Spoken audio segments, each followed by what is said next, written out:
ایک شہید،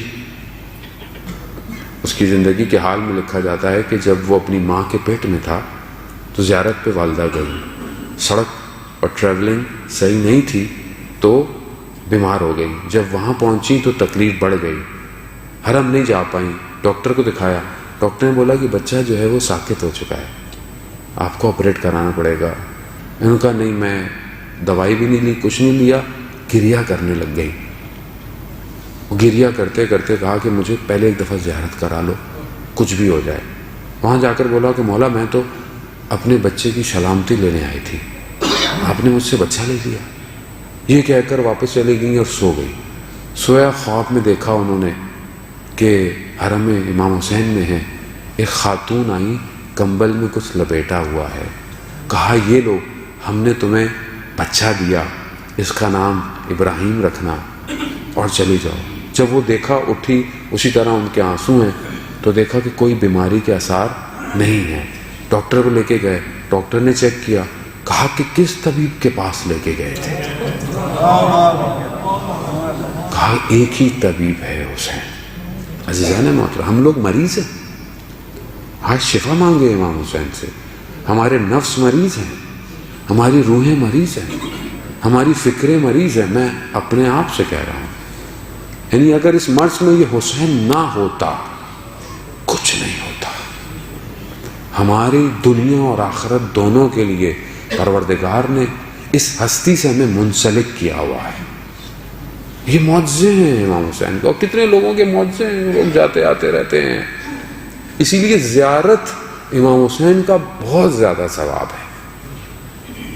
کوشش کرے کہ آدمی اپنی زندگی میں، بہرحال توفیق ہے، کوشش کرے ایک دفعہ ضرور کرنے جائے، کیونکہ اس زیارت کے لیے یہی لکھا ہے کہ تم جتنے قدم چل کے جاؤ گے اتنے تمہارے گناہ، اتنی تمہاری چیزیں، اتنے لیے تمہارے حج لکھے جائیں گے، اتنے لیے تمہارے عمرے لکھے جائیں گے۔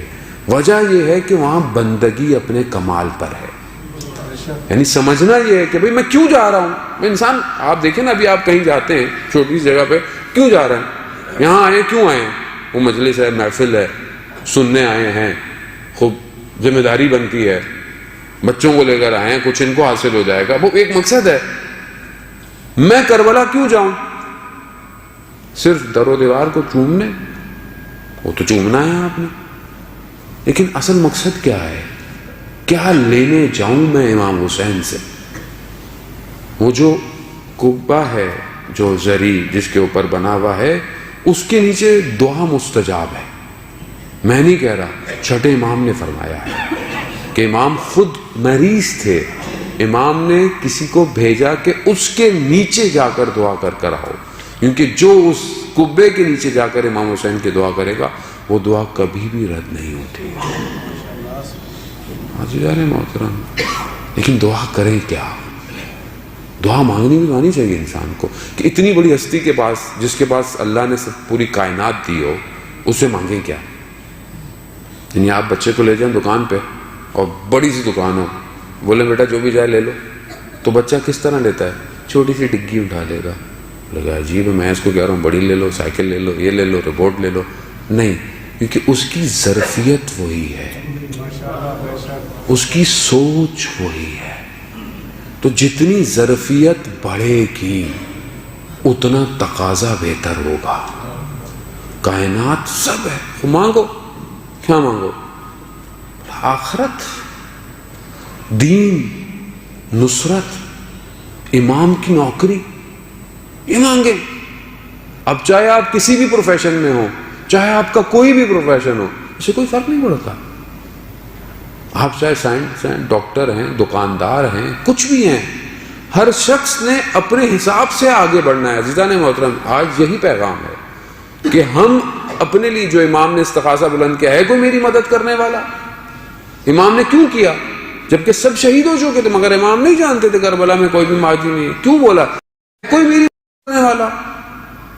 تو امام نے اس دن سے قیامت تک کے لیے استغاثہ کیا تھا، ہے کوئی مدد کرنے والا؟ تو آج امام کا فرزند غیبت میں ہے کوئی مدد کرنے والا؟ نہیں، میں تو مصروف ہوں، مولانا صاحب میں تو صبح آفس جاتا ہوں، شام کو آتا ہوں، بچے ہیں، یہ ہیں، وہ ہیں. اسی کو اگر آپ بہتر کر لیں گھر کو، یہی گھر امام کو دے دیجیے گا. بھائی ہم سمجھتے شاید کوئی بہت بڑا کام کرنا ہے امام کے لیے. نہیں، جہاں آپ کام کرتے ہیں وہاں آپ اچھے انسان ہوں، وہاں آپ اچھے کولیگ ہوں، واجبات آپ کے بہتر ہوں.